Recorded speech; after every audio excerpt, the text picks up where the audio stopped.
What's up, guys? All right, guys, we have the LSX WILLYS with us today. We're gonna get the whole story, start to finish, and we're gonna get some of the best moments that he's had, some behind the scenes, and then we're gonna figure out what is he doing now.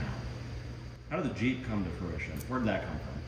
Well, the Jeep actually used to sit in a barn next to my grandparents' lake property. It belonged to a neighbor, and it sat there my whole childhood. I used to play on it when I was a little kid and stuff like that.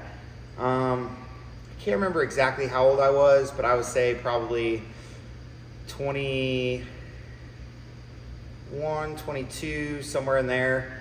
I was looking at it and I was like, man, that'd be fun to drive around on the property because we have a lot of property down there at Lake of the Ozarks. And I got the guy to convince the guy to sell it to me. And he sold it to me for like $500, I think, or something like that. And it ran. I got it running and all that fun stuff. And I drove it around on the property. And it had no brakes. It was, even from the beginning, it was a total death trap. I ended up breaking something in the four-wheel drive, trying to get it to go somewhere it shouldn't have. And it was like a $50 part. And I said, I'm not going to spend $50 part. I'm not going to spend $50 on a Jeep that I, bought for such little money with nothing to do. And so I just kind of put it around two-wheel drive, and that was kind of it. That's how I came to have the Jeep, and that's where it stopped for a while. So how'd you come up with the idea for the LS swap? Is there a reason for the choice? Well, there's a couple reasons. The idea for just swapping something with an LS spawned many years before. I had a 01 Bullet Mustang, and we met this guy. I'd never seen him before, and he had a third-gen Camaro, and I was like, yeah, we should go race. So we went down to the industrial park in Washington, Missouri, where I'm from, and we raced, and he waxed my ass in this third-gen, and I was really puzzled. So we followed him back to the gas station and popped the hood, and he had an LS in it. And that was really before LS swaps were even beginning to be popular. It was kind of a new thing. And so I kind of had that in the back of my head. And Aaron, I know you'll probably watch this, but you're the reason. So anyway, fast forward, Jeep's broke. I am on the porch of our lake place drinking, where most good ideas come from. And we were sitting there drinking. I was drinking with my buddy Sean, and I said, I'm going to take that thing home and put an LS in it. And he said, the hell you are.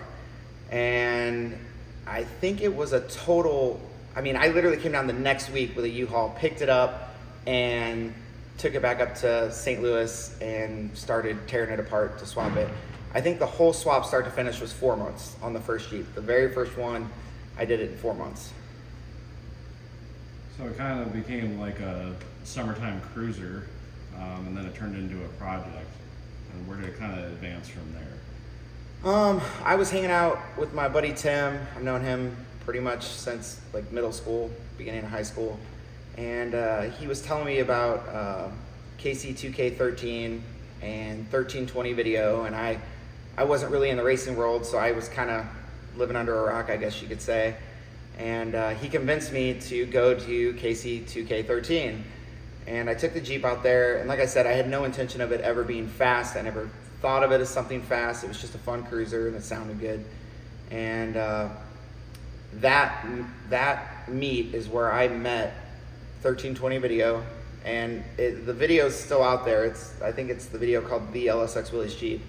And I had a hookah sitting on my front fender, and I was sitting there and just hanging out, and they convinced me to bring it out racing that night. And we got out there. My buddy Tim was with me. We were wearing motorcycle helmets, jackets, because we took the windshield off because that windshield was basically like a big air brake. And it only had I think it was like 315 horsepower or something at the wheels. It was just a 4.8 LS. It wasn't anything crazy. And I went out there and we raced with it, and it was a blast. And I'll actually show you some video clips from that video right now. Got the hookah party. Got the hookah party. Very nice. Do it big. I like the Jeep. That's cool. Thanks.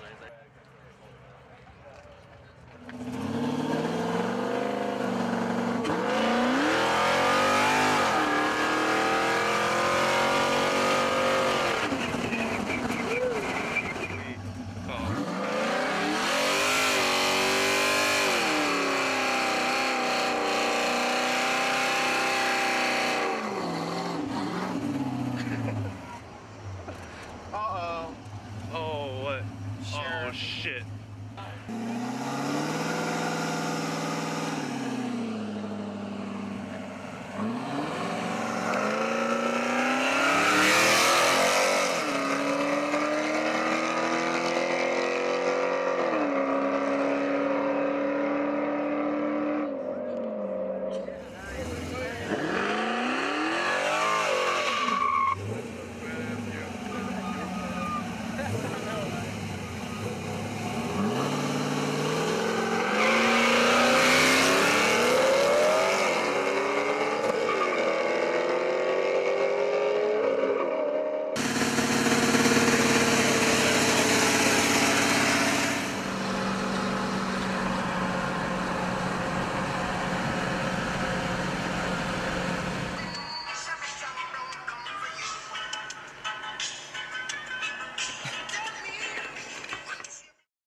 So, as you saw in a couple of those clips, on the way back, it actually started raining, and it was miserable because we had no windshield, and thankfully I didn't have drag radials on it at the time because I never intended on it being a drag car or Jeep or whatever you want to call it.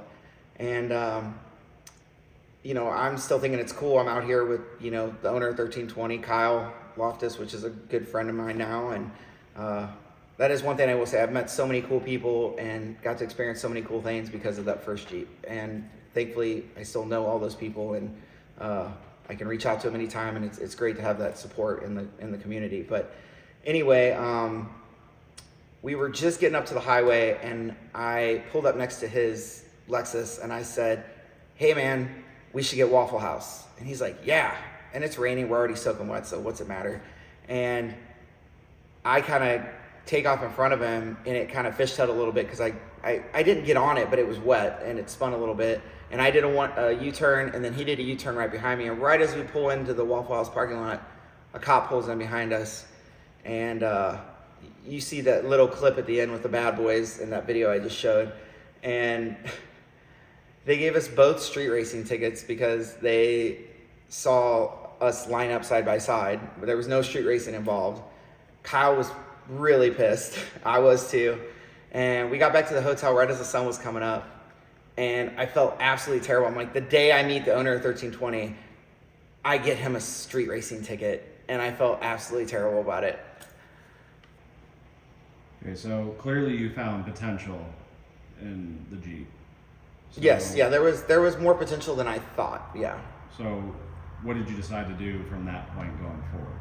Well, I know the cheapest dollar per horsepower you can get is nitrous. So I reached out to Nitrous Express, and they had seen the 1320 video, the first video on the Jeep, and they wanted to be a part of it. So they kind of jumped on board. They were my very first sponsor, and we put just a direct port kit on it, and I think I was only running like a 90 or 100 shot on it. It made like 440 at the wheels on spray. And so it wasn't anything fast. It wasn't anything crazy. You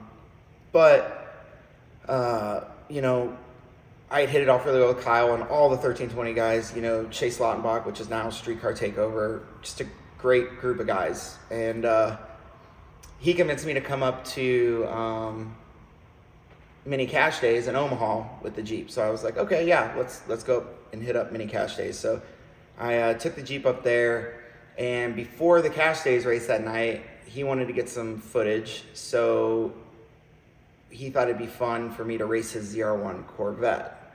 So I'm sure most of you that know the Jeep know the video I'm talking about, and I'll show some clips from that now.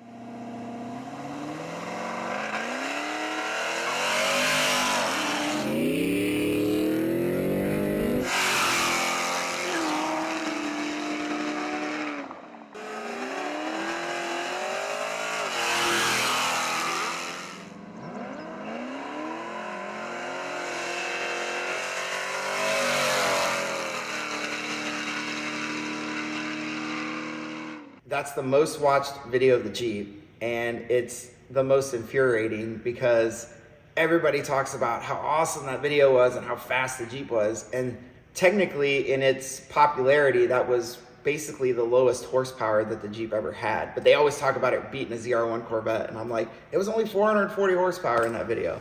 But we started amping that up pretty quick after that. So after the first video, what happened after that? Well, after that first video and the well, I guess it'd be the second video with the ZR1 Corvette, I was like, okay, this is actually a lot of fun and it's fast, and I wanted more power, so I ended up going to ProCharger, and we ended up putting I think a D1 ProCharger on it. It was the first ProCharger I put on it, and it worked really well. And I don't think I attended a race event in between the time that I put the ProCharger on it and then tested Boost with nitrous. It was, I was like, okay, well, now that I have the ProCharger, I'm never gonna spray this thing again. And I still remember what road I was on in Labadie, Missouri, when I was like, just for the heck of it, let's see what the spray feels like on Boost. And I hit it, and it, you know, it stood way up, and I was like, yeah, more of that all the time. So that's kind of where I stuck with it. And then I can't remember where I was. I can't remember what event it was, and I even checked the description on the 1320 video, but I took Kyle Loftus for a ride along in the Jeep, and it was pretty entertaining. He had a lot of fun with it.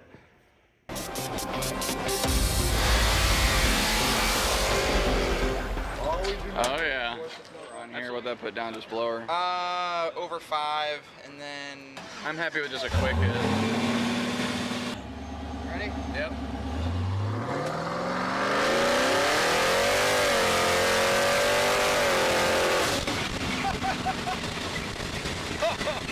Yeah, I saw the front end come up. Yeah, it was On a scale 1 to 10, how scared were you? 10 being the most scared. Well, it was fine down low, then you get going like 80 or so, like, all right, let's put the front wheel back down.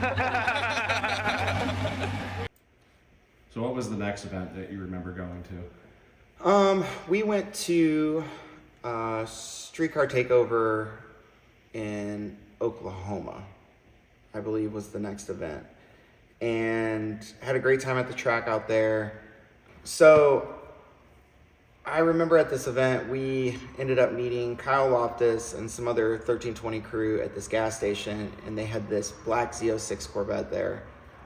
And they wanted me to race it on the highway, and I said, okay, yeah, let's do this. So before we went out, though, we were talking, and it was actually really cool. I can't remember the guy's name for the life of me. He was a younger kid, but he was the guy that had the Tornado Corvette from Oklahoma.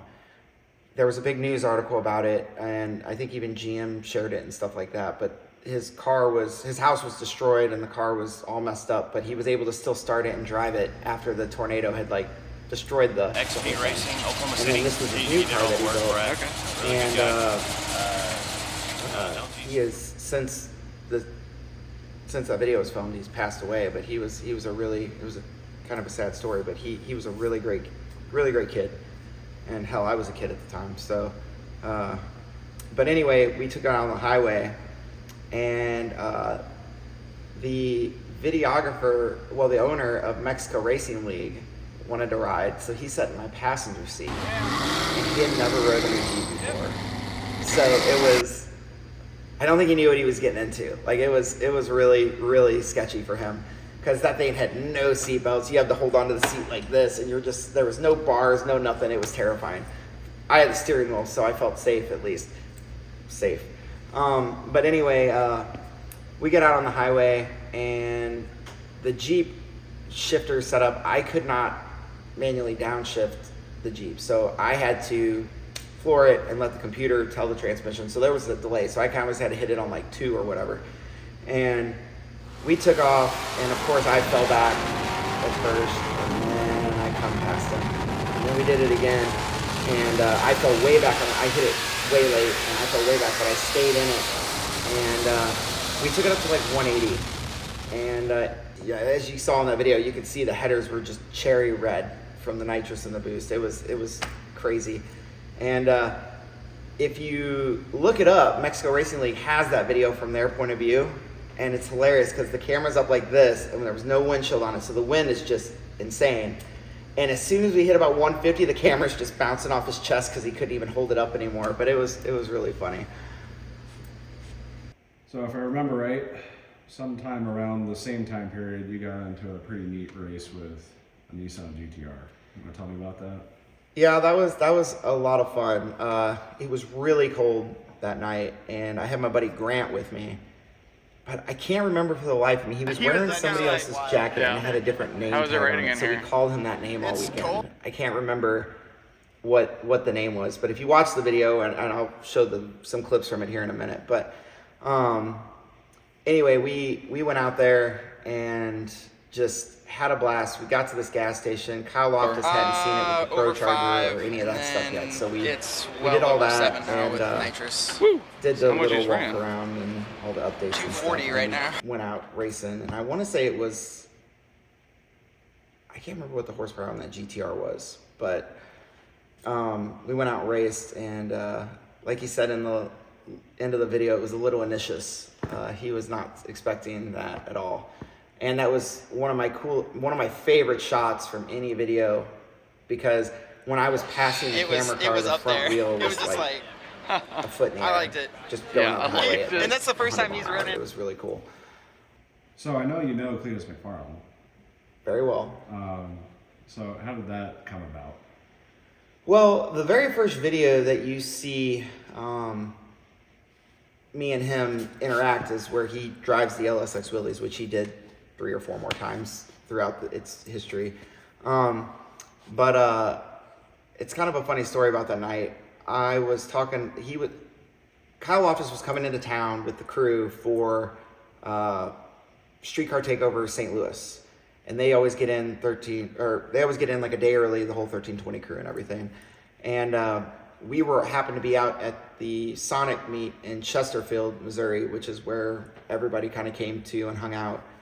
And I had the Jeep down there, and Kyle called me and he was like, "What's going on tonight?" And I said, "Well, there's a Sonic meet. We're all hanging out." So they all came to our Sonic meet, and everyone at the Sonic meet thought it was cool as hell and thought I was walking on water because I had 1320 coming to our Sonic meet. But Cletus, look, I've known Garrett since he was a kid. I mean, when I first was going up to Omaha, Nebraska all the time, I knew them. I hung out with the whole crew and everything. So I've known him way before Cletus ever became a thing. And I mean, he's just doing so well with that, and I'm so happy for him. I mean, he's killing it. But anyway, he wanted to go for a ride in the Jeep, or what I thought was going to be a ride in the Jeep, and he actually said, "No, I want to drive." And I do not like sitting in the passenger seat of that thing. But anyway, so as you can tell in that video, I did not like sitting in the passenger seat at all. Now, some fun facts that a lot of you probably don't know is I drove this Jeep pretty much everywhere. Well, the first Jeep, pretty much everywhere when it was nice out. Always. I was always driving it. Around town, everyone knew the Jeep. Like, that was my daily when it wasn't raining and it was warm. But my friends would always want to come with me when I'd go down to the industrial park to, test a new nitrous setup or test different tune-ups that I was doing to, for different roads. And that industrial park road was literally, aside from gravel, pretty much the worst road you could ever drive down or race on. And I always knew if I can get a tune-up to hook on this road, it'll hook on any road anywhere. So my friends would literally come down there, and I would have one sitting in the passenger seat, and then either my buddy Grant or Aaron would literally sit on the fuel cell. I know it's crazy. It was stupid. But, I mean, we were all younger and had nothing better to do. And he would literally hold onto the back of the seats and sit on the fuel cell and go for 2-stage nitrous hits with boost while this thing's just down the street. And I look back on that and I'm like, you guys were nuts. We actually just talked. I just visited my hometown over the holidays, and we talked about that, like how crazy it was. And they're all excited the new Jeep's gonna have a back seat, so they won't have to sit on a fuel cell anymore. So I remember a pretty popular video of you at the track, and apparently not all 4 tires are going to stick to the ground all the time. So you want to tell me a little bit about that? Yeah, because the Jeep did not have safety equipment, and the number one word I heard all the time was cage, a lot. And anybody that used to hang out with me knows everybody always talked about it not having a cage. Well, anyway, this track in Missouri had opened up. It was a little 8th mile track. It was kind of outlaw. It was, if it, you know, anything flies basically there. And they were letting me make passes down there. And this girl I was talking to at the time I asked her to heat up the nitrous bottle. And this was the day, ladies and gentlemen, that I learned nitrous pressure is important. But I was letting her take this torch and just like lightly just kind of brush it over the thing, as you do to heat up a bottle. You're not supposed to, but a lot of people do. And I went to go get a hot dog, and I went and got a hot dog. And then I remember running into the track owner, and I'm sitting there talking to the track owner, and we're talking. I come back, and she's still going at it with this torch, and I'm like, oh God, okay. So I pull up to the line, purge it, and I mean, that purge had some purge to it with that pressure. I was like, oh geez, I didn't have a nitrous pressure gauge. I know, I was young and dumb.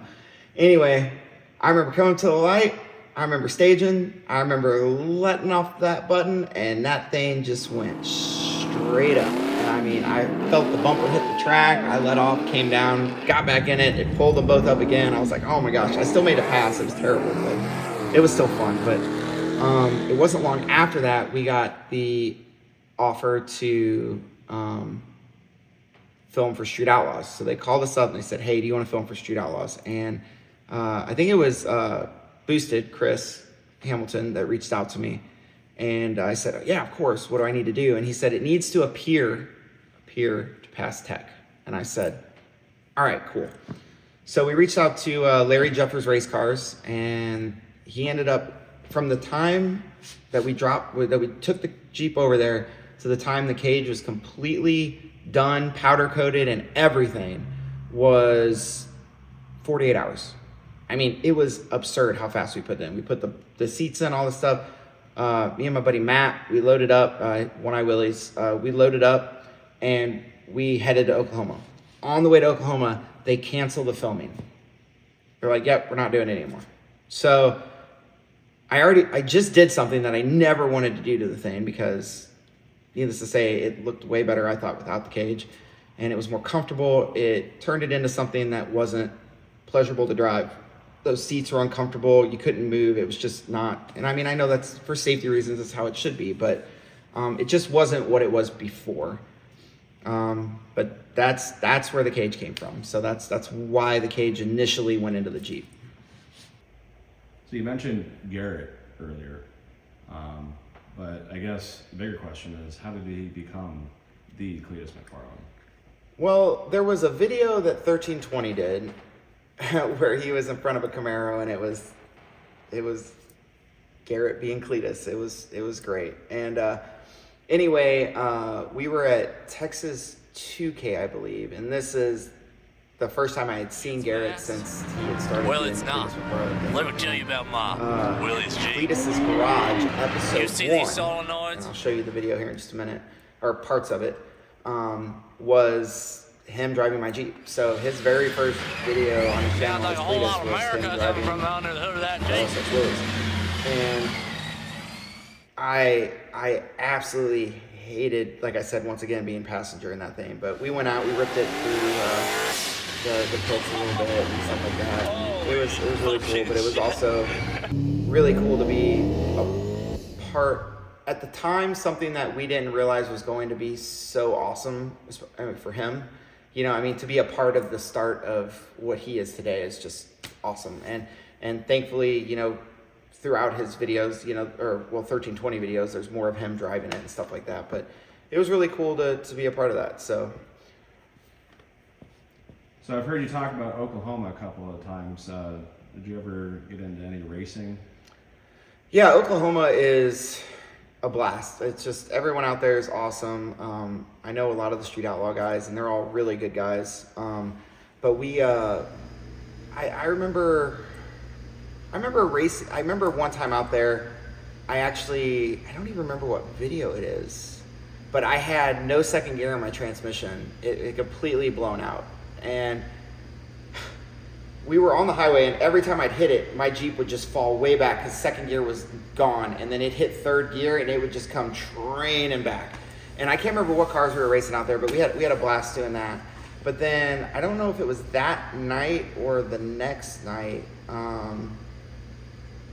We went out to Midwest Street Cars, and Chief and Sean were out there, and there was like an 800 horsepower Vet, 1,000 horsepower Vet, and then like 1,000 or 1,200 horsepower GTR out there. And they wanted to race the Jeep, and Chief comes up to me and he goes, "Hey man, whatever tune-up you got in that thing," he's like, "add 30%. And I'm like, "Dude, that's a lot." And he's like, "Add 30%. That road out there," he's like, "it's magic. I promise you it's magic." And we went back and forth for a minute. I was like, "I'll tell you what, I'll add 10%. And I'll go out and race that 800 or 900 horsepower Vet or whatever it was." And went out, and Chief got out there and flagged the race for us just like he does on the show. It's hilarious. I mean, same thing. And did the flagging, and I beat him. And I come back and I was like, okay, I'll add a little bit more. And then I raced the 1,000 horsepower Vet. And I think it was 2 Vets, maybe. I can't remember. It's been so long. I mean, it's been a long time. I have an 8-year-old kid in between from where I sold it and now, so it's been a minute.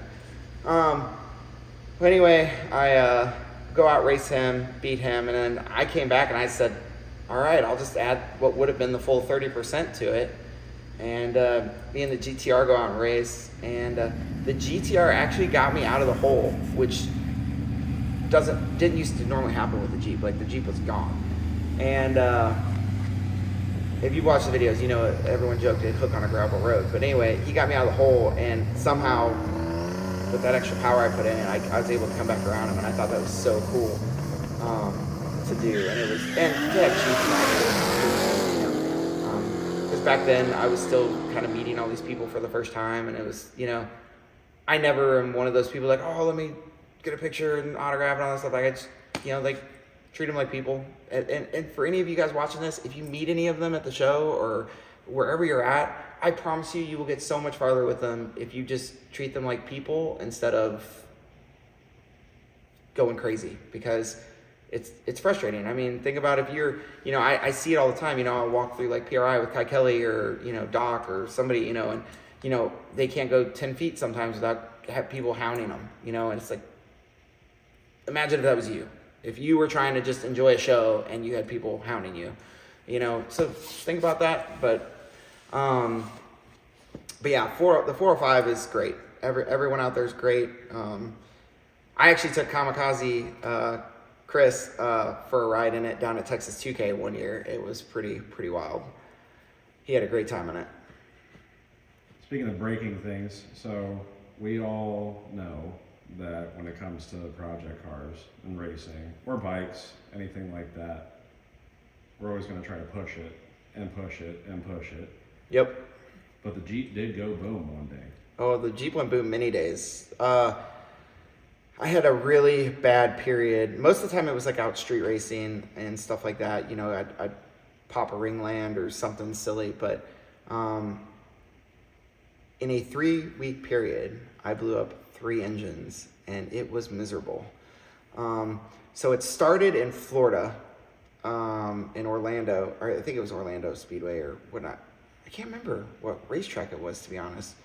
But we were there, and Cletus was he was the mic guy for the track for the day, the announcer. And I went out and made a pass on just boost and spray, and then I didn't have the second kit turned on because I knew the engine wouldn't handle a quarter-mile pass with both kits. And he come up to the line and he said, "You gonna spray both kits?" I said, "If I do, it's gonna blow up." And he said, so are you going to do it? And I said, I don't know, we'll see. And I got up there and I sprayed both kits, and man, right at like 1,000-foot mark, this thing just grenades. I mean, smoke everywhere. I felt terrible because I'm like, oh my God, they're going to have to clean up the track. It caught on fire. There was fire coming up through the floor, so I shut it off. Of course, I turned the key off, and the fire went out. And then I thought, well, wait, I need to get off the track still. So I went to, for some reason, I went to like start it again. And when the injectors fired, it came out the side of the block right on the header and just fireball again. I was like, okay, bad idea. So I turned it off, pulled off the track, and it was really funny because Fred from 1320 was there, and he did my after interview. How many he was motors riding is the this Jeep makes again. number And he number said 5. after Number the 5. video. He was like, man, that was your best interview you've ever done on camera. And I said, well, there's a reason for that. And the problem is I said, you're getting all the details on this. So I don't like making passes at the track really, because on the street, out in the country, if you screw up, you can go off the road or go through a field or whatever. If you screw up at the track, it's a concrete wall, and I prefer not to meet one of those. But back then I think that day I had like 2 or 3 vodka Red Bulls just to calm my nerves. Yeah, before I I went to pass. And that's why my after race Congratulations interview was so on great, that. because I was just You do want to show us. I was loosey goosey, just selling it. I was having a good time, and but that was a good time. It was a good time. And then I took it from there home to Georgia, and then took it to Oklahoma. Put an engine together in Chase Lautenbach's garage. I brought it up there with just a short block in it. Short block, had no heads, no nothing. Brought all the parts, and I put it together in his garage. Asian from Street Outlaws, Jeff came over and helped for a little bit. We did a live time lapse for Street Race Magazine, I can't say, putting it all there's together no and other all way to that. say But it. it was You're really missing cool. cylinder heads. But the problem was It's that not, I didn't. It's not going to be too The bad. worst part was I got it all together. I did not clean the intake manifold out well enough, and there was a part of the blown up piston that was still in the intake manifold. So as soon as I started the new engine, when I put it together, it sucked that piece in and broke a piston. And then I still went to the track because I knew it was screwed, and I was like, we're just going to spray as much nitrous down his throat as it'll handle. And I grenaded that one too. The one I grenaded in Florida, though, it was wild. It put 4 holes through the block. I snapped the front 4 rods completely half. When I literally opened the hood, I thought there was a socket sitting on my frame rail. It was at this point. And it was laying. And I'm like, how did it get all the way in, out, and whatever, and land on that frame rail? But it was there. All right, so you're blowing up engines, weeks on end. So what was the plan going forward? Because clearly something wasn't working. Yeah, I had already talked with the companies that I was going to be working with, and had everything ready. Dart jumped on board, and then LME Engines put the engine together, and I ended up doing a Dart 427 in it. And I said, after those 3 weeks of changing engines, I said, I'm done doing this. I said, I'm done changing out engines every week, because people out there could actually use those to actually be good at a project. But anyway, so I put the Dart engine in, got all that put together, upgraded from a D1 blower to an F1A94. And actually, I think I'd done the F1A94 on the 4.8 before I put the big engine in. But got all that in, got it done, got it tuned. I'll show you a little clip from some tuning vids there. His name Eric, is Justin. from Pro Charger. But nobody knows that because they know him Actually, as the we took it out LSX to House of WILLYS Boost guy. in Kansas City, and threw it on the dyno. And I still remember it was election night when Trump got elected, and we were sitting there like, we're doing some tuning, and we're watching the states come in. We're doing some tuning, we're watching the states come in, and we actually, I'm a racer, so you probably know who I voted for. But anyway, it was an exciting night, and the Jeep made some good numbers and stuff, but it was a lot of fun. So you did the big engine, but we never saw any racing videos with that. Is there a reason? Yeah, there is a reason. So at the time, my first son was born, Mason, and we were living in Georgia, and we were just getting ready to move back up to Ohio. which is where I live now in Columbus, Ohio. And the Jeep wasn't making the power that it was supposed to make. Like there was something wrong and we couldn't figure it out. We were beating our heads against the wall. And, you know, I was talking to the cam company and they said it's ProCharger. And ProCharger's saying it's the cam company. And I'm missing all these, or I'm not missing, I'm still going to the events, but I'm not able to like make passes. And I'm getting very, very frustrated by it. I wasn't getting much support at home of my racing hobbies. So I was getting very fed up. And I finally just snapped right after Streetcar Takeover Indy, and I said, I'm not doing this anymore. I said, I'm just gonna sell it. So I decided to sell it. But what it actually, and what's funny is after I sold it, he put a turbo on it. And what ended up being the problem the whole time was I think they call it the head pressure going into the intercooler was not, the intercooler was too small for the power I was trying to make. But I didn't have room to put an intercooler, so I tried to put it, and if you look in those later pictures and videos, it's mounted sideways in between the frame rail and the grill, and then I had a scoop done so it would channel the air up through it. But it wouldn't flow enough pressure through, so I was losing all this boost, and it was causing belt slip because the blower was under so much load. It was just, I didn't have time at the time to mess with it and really try to figure it out. And after about 2 or 3 months of just trying to get it together, I couldn't get it right, and I sold it. And I regretted selling it immediately. I went and got a C7 Z06 and had fun with that for a while, and that ended up getting lemon lawed, but had a few other fun fast cars. But either way, the Jeep was very missed. I don't know. I mean, I know everybody has seller's remorse when they sell something, but when you sell something, you have to take the whole popularity part out of it. Like, I mean, I built that thing into what it was. It was very well known. I think it was followed in 46 countries. Like, it was really, really cool to have accomplished something like that. So that made it a little harder to sell. And made the remorse a lot worse because, it's like, I'm kind of somebody, but, not crazy like the Street Outlaws or anything, but, I was kind of somebody, and then I sold it and I was like, well, that was kind of my identity, and I wished I hadn't, but you make decisions spur of the moment sometimes, and the guy that bought it from me never really did anything with it, and as far as I know, it's still sitting somewhere in Oklahoma or Kansas, somewhere out there. But I actually did try to buy the Jeep back for a while, and he was wanting absurd money for it. And I just finally thought to myself, after a year of trying to get it back, we've been building this other stuff, and we built the LS Swap Snowcat, which was really awesome. We did that last winter. And had all the sponsorships back on board and everything. And I mean, it's beyond the help though. Like, when you get to know these companies, like, you get to know the people, and the racing industry really is a family. Like, everybody knows everybody. It's a lot smaller world than you think. And, just getting to know everybody and getting to be a part of that family was awesome. And thankfully they still wanted me to be a part of the family once I started building stuff again.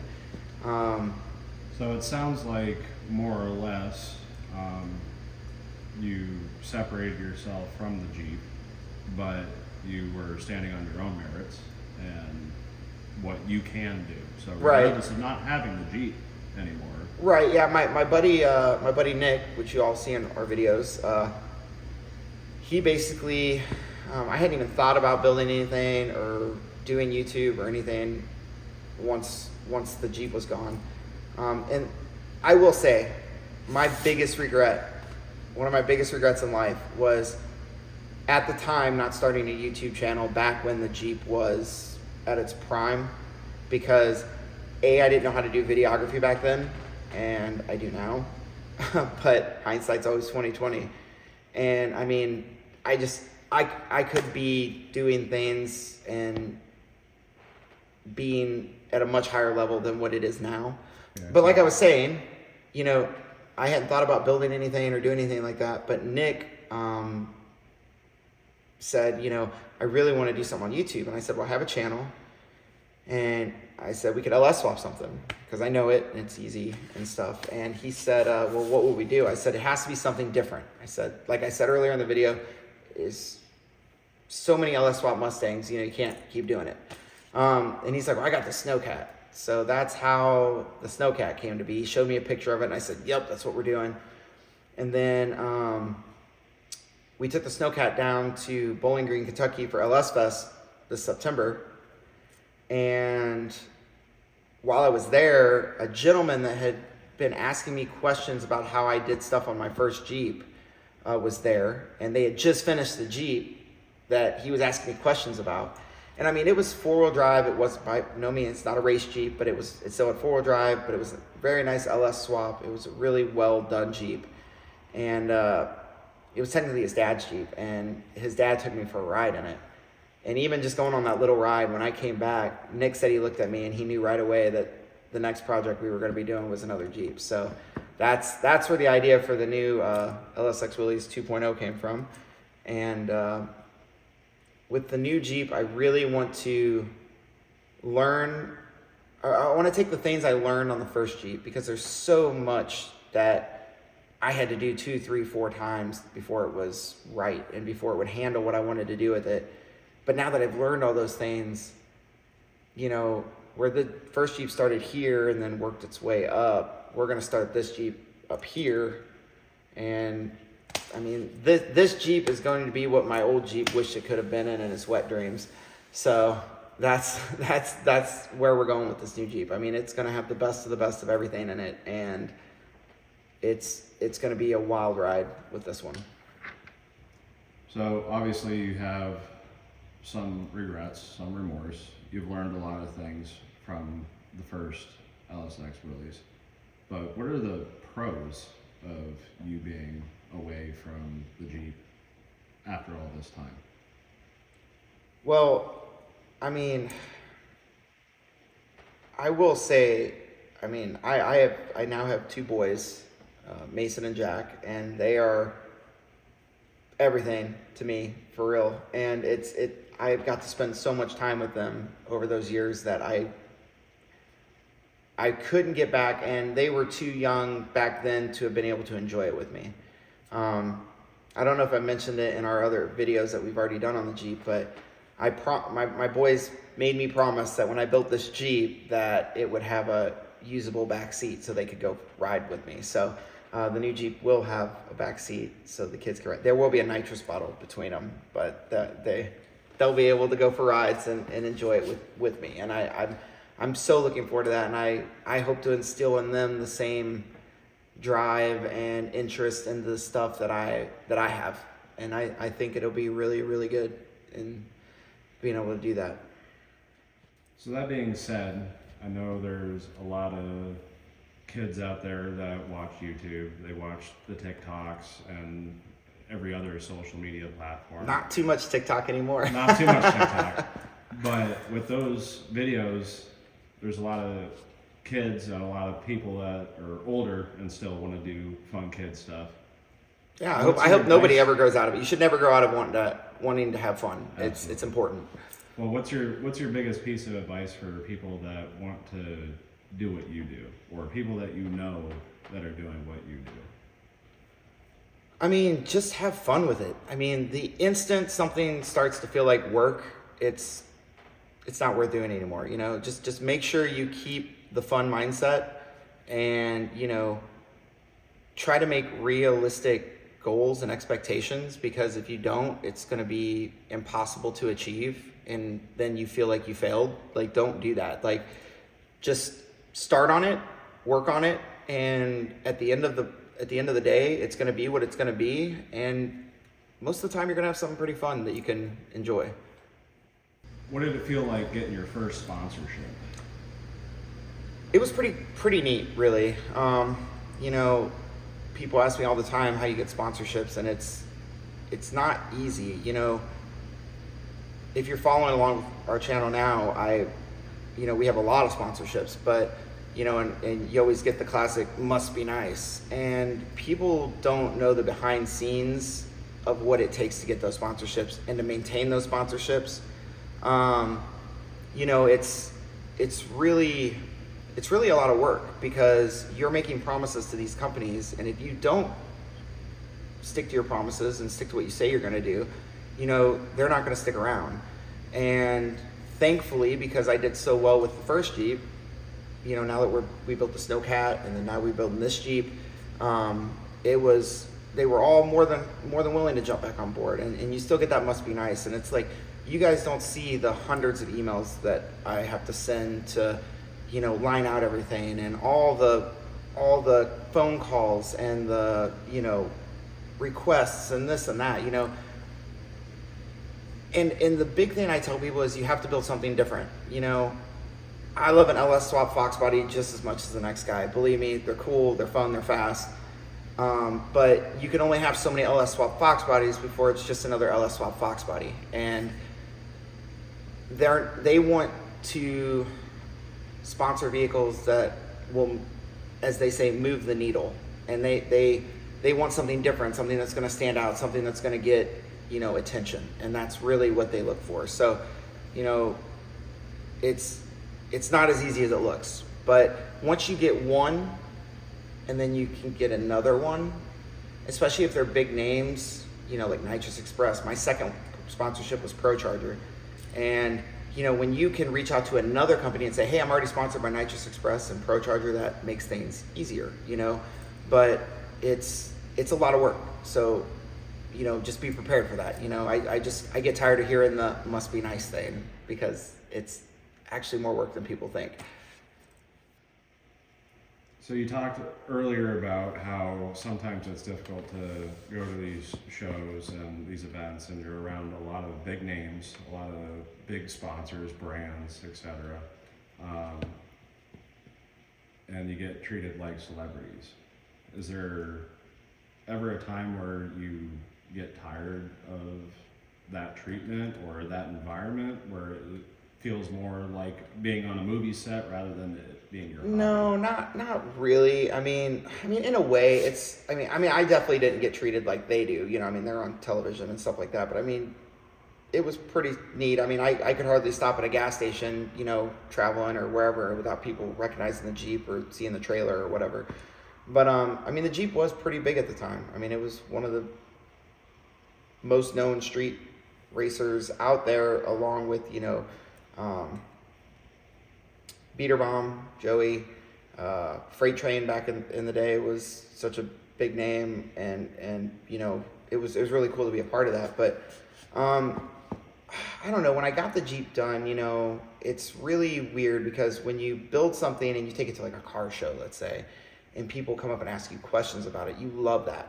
You know, like, you're like, this person's taking an interest in something I built, so it's really cool. But you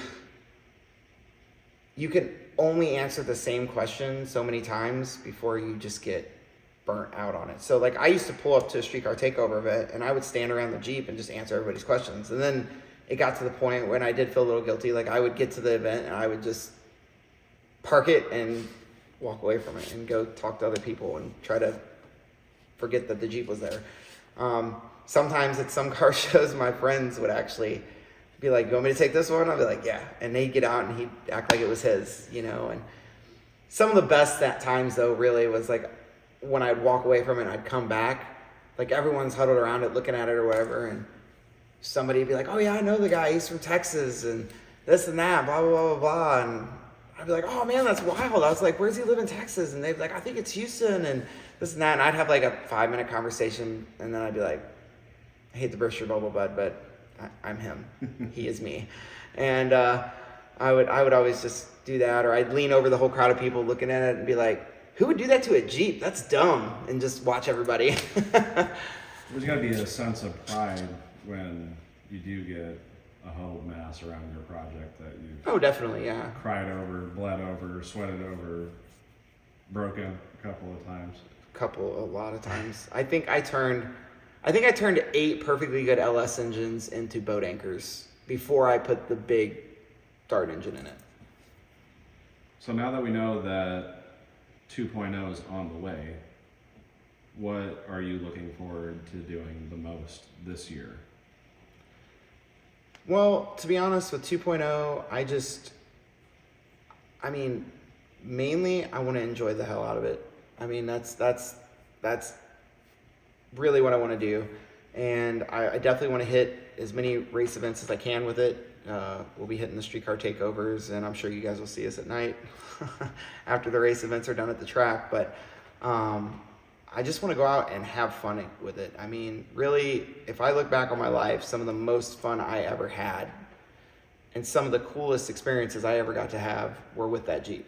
And the people and the friends that I had, you know, that supported all that back in the day. So it's just I'm hoping to just kind of reignite that fire and keep it burning bright, and hopefully just have tons of cool projects coming up that you guys all want to see and follow along with. Rendered Rides did a really excellent rendering of what the new Jeep is going to look like, and I mean, the detail in it is amazing. Oh, so I noticed that you happen to have a LSX WILLYS 2.0 hoodie on. I do, don't I? Well, what are the chances that we, as the viewers, can get our hands on your merch? Yeah, so we have hoodies and shirts. If anyone's interested, we're trying to kind of gauge interest. So drop a comment either on Facebook or YouTube, or send me a message or whatnot if you're interested in getting some. We're just trying to gauge so we can figure out how many we need to order. But yeah, those will be available for purchase if anybody's interested. All right, so wrapping up everything, what should people expect to see from you, from the build, what you and Nick are cooking up? What are we looking out for? Well, right now we're working on the new Jeep. We're waiting for the 25 budgets to get approved so we can get the final parts we need. But a few of the things, you know, they're already in the works. Like Texas Speed's going to be doing our engine. We're waiting on that to come in, and then we have a 4L80 transmission that we can use for test fitting. It's the one off the original engine that we bought for the Snowcat that, if you remember, was a total train wreck. But we want to get that in next. I guess you guys can't see, but this is the frame for the Jeep right here. We just took the body off. But the, you know, we're going to get the quick performance axles, housings and stuff all finished up, and the wheelie bar mounts put in and all that stuff. So the next video should be coming up pretty quick after this one, but we're just waiting on parts, really. You can't see in this video, but the Jeep body is literally sitting on the floor right here. There's the hood, fenders, and there is a whole mountain of parts literally stacked right there, ready to go. So as soon as these last few major components get here, we'll be able to start knocking this thing out. I'm hoping to have it on the road by March or April. So I mean, pretty quick, we're gonna be rolling through some content. But you know, I know Nick's not here right now, but I huge thanks to him for, you know, getting me out of my shell to start building stuff again. I mean, he's kind of the one that lit the fire under my ass to do it. But I mean, it's really great that we're doing it. Nick's an awesome dude, and I'm working on getting him to talk more on camera. I really am, guys. I promise. But not to mention where he works at a farm, which you've seen in the other videos. And Ron, the owner of the farm, is just a great guy. I mean, literally the nicest person you ever meet. And I thank him so much for allowing us to use a part of his shop that, might I add, is heated in Ohio, to build the stuff that we do. And it's really awesome that they both are part of it. So I promise you guys more good content to come, and we'll see you next time.